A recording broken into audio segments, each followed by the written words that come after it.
Unfortunately, we've all had situations in life where we lost a loved one. While we may not have their presence any longer, their spirit carries on forever. Yeah, I have his ashes in my necklace right here next to my heart, so he's always with me.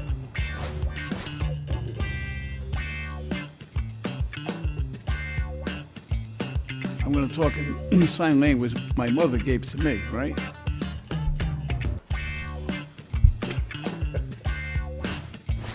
She was in a domestic relationship? Yes. An abusive domestic relationship? Yes. Right, the word abusive is rather significant here. Physically. This is the courtroom of Judge Frank Caprio, where people in cases are met with compassion. A different kind of judge. A courtroom like no other. This is Caught in Providence. Sasha Lallier. Hello. Sasha, you have a overtime parking ticket on Dyer Avenue. Is there anything you want to tell me about this? Well, it's been a rough year for me, so I didn't realize I had just lost my son, so I didn't realize that I had a ticket to pay, and I have one for the red light on Eddy Street. That was the morning that he passed away, so I was hoping I could get it dismissed. How old was your son? He was 13. How many children do you have? Well, 3. Well, I had 3, 2 now, and I have 2 grandchildren. How long ago did you lose your son? 2 months ago, but he's been sick for the last year, so I've been in and out of doctors and, taking him to appointments and so forth, and he was due to have brain surgery, but he didn't make it. He passed away. You have a red light violation on Eddy Street and Dudley Street. Were you going to the that hospital? was the morning that I was not following the ambulance. They told me to go to the hospital, so that was the morning that he passed. I bring his death certificate, so you can see it's around the same time. I'm not going to impose any fine at all. I'm going to dismiss everything. Oh, thank you. I mean, I want to convey to you, for all of us assembled here today, our deepest sympathy on your son, okay? I'm sure you're a great mother, and we all feel for you. The last thing in the world I want to do is place any burden on you. This is all dismissed. Thank you so much. How are things with you, okay? I mean, a day at a time. It's as good as can be. That's all I can do. Tell me something wonderful about your child. About my son. His favorite time was the summertime. He loved to swim all the time. We got a pool in the backyard for him to swim in last year. He didn't get to make it to the summer to swim. And his name was JJ, Joshua Jr. Unfortunately, we've all had situations in life where we lost a loved one. While we may not have their presence any longer, their spirit carries on forever. Yeah, I have his ashes in my necklace right here next to my heart, so he's always with me. From the Philomena Fund, I'm going to give you, Inspector Quinn, I'm going to give you $200 for you to use. That's nice, thank you. You didn't have to do that. Thank you so much. That would help you out. Thank you. Okay. Good luck to you. Thank you so much.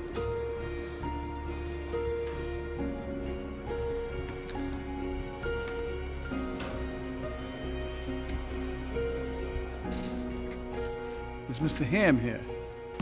Mr. Ham, you're charged with not having your seatbelt on. You're from Massachusetts, sir? Yeah. Bridgewater? Yes. Did you drive in from Bridgewater this morning? Yeah, I did. How long did that take you? Almost 30 minutes. Well, you must have been speeding. No, I wasn't speeding. Oh, it takes longer than 30 minutes, Inspector Quinn. Judge, for me to say Bridgewater, I think it takes 28, so. This is your second seatbelt violation. Yeah, this one was the first one. Did you have the seatbelt on? No, and I tried to pay, but they sent it back and then told me that I had to come in. All right, I'm going to impose the original fine. It's going to cost you $40, What do you do for a living? Right now, I'm working in a treatment center. How long have you been doing that? It's a new job, actually, because before that I was doing something different, sign language interpreter at a school. How'd you learn that? Grew up with it. Both my parents are deaf. I've never experienced that, Inspector Quinn. Actually, the only sign language I've ever seen is like when people are speaking on the stage and someone is Yeah. interpreting that. Could you do that? That was me. You do that? Yeah. I got a good story, Judge. Yesterday, as a matter of fact, I was at my grandson's football camp. I took him yesterday to the football camp, and speaking with one of the parents there or whatever. Now, her boys were a little older than my grandson, but she said it's funny. She said, and then not to embarrass the boys or something. I thought this was rather cute or something. I guess, how do you say I love you in sign language? It's just one sign? She said, so my boys go like this so I don't embarrass them, Judge. She'll go, bye, love you. They'll turn around and look, and they'll just, I guess, how do you do that? That's what they'll do to her. So they're not, seem to be embarrassed by their friends, but I thought that was an awful Let me see that great again. story. Leave it up. I want to see if I can do it. You do it like this. Two fingers in the middle, down. There you go. But face it this way. Facing that way. There you go. So instead of the boys feeling they're embarrassed around their friends, they'll go, okay, Mom, and they turn around and they just give it the I love you, I guess, how he was just Yeah. doing That's it. interesting. Yeah. I'm going to go home today. I'm going to approach my wife. I'm going to walk in the house. I'm going to do this, right? There you go. And she'll say, what are you going, crazy? Now, I can remember that now, Inspector Quinn. You know why? I mean this because this is the evil eye, The Malak. right? Malachia. This is the Malachia, right? I remember when I was a kid up on Federal Hill, the old timers, when you do something wrong, they give you this, which was oh my God, don't give me the Malachia. All right. Why don't you ask me to give you a break? Because of any reason you want. Let me see how you would do that. What's that? I want you to, in sign language, ask me to give you a break.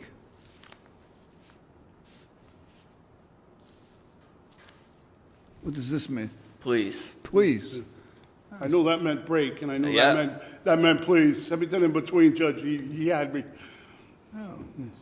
How do you say no in sign language? No. This? Yep, and then to the thumb. And how do you say yes?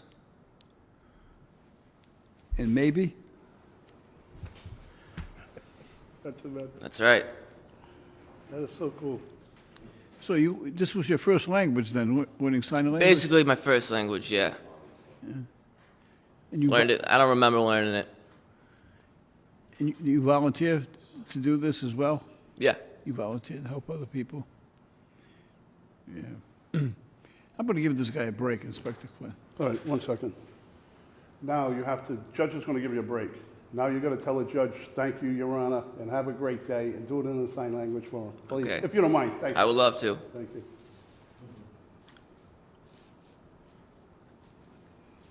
All right, I'll just tell him what you just did. I said, thank you, Your Honor. Have a great day. I'm going to talk in sign language my mother gave to me, right? You, once more. This means if you do that again, right, you're going to get a beating. All right. You got that, Inspector Quinn? You know what, Judge, I understood them both clearly. That meant, Maron, you're going to get it when you get home. All right, that's my sign language. So we exchanged sign language today. Yeah, this was very educational for me this Yeah, morning, Inspector very Quinn. nice, very nice. Drive careful on the way home. I will. Thank you. If not, All right, thank you. all right. Alexis Tutt. Good morning. Good morning. You have 2 school zone violations. The first one is on Child Street. Do you remember? This was at 12:40 in the afternoon. Do you remember that? Yes, so my friend she's in a domestic relationship, so I was going to help her pack her things. He was in so, a domestic relationship? Yes, An abusive domestic relationship? yes, Right, the word abusive is rather significant here. physically. Oh. So I was going to help her get her things, and I'm not thinking like, oh my God, right after I passed it, I'm like trying to remember. But when you're in that state of mind to go help someone, the first thing is, get there as fast as possible. Was she in imminent danger? He threw hot oil on her, so I guess you would say that's, Through hot oil? yes. So I just got the call. If you could look in the car, I looked a mess. I was just going to help her. Domestic violence is never acceptable.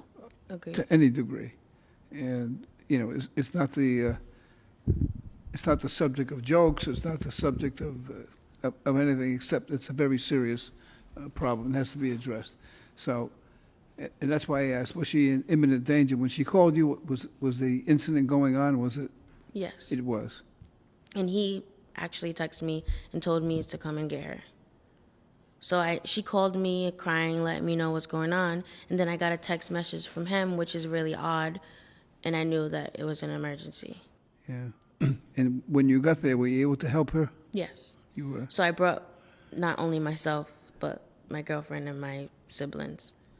You know, Inspector Quinn can attest to this, that domestic violence sometimes are more of a problem than other crimes because they involve the deepest emotions that people can have. They involve love, they involve someone's loss of faith, someone's loss of love, you know, it involves rejection, you know, people get rejected. So whenever affairs of the heart are involved, people do crazy things. Agreed. At any rate, that's a long story about, I think you were doing the right thing. I'm going to forgive you going through the right way Thank you. on that basis. Sometimes an act like that can save somebody's life. But at least give them some aid and comfort, makes them feel comfortable. They feel more comfortable. All right, good luck to you. Thank you. Have a good day.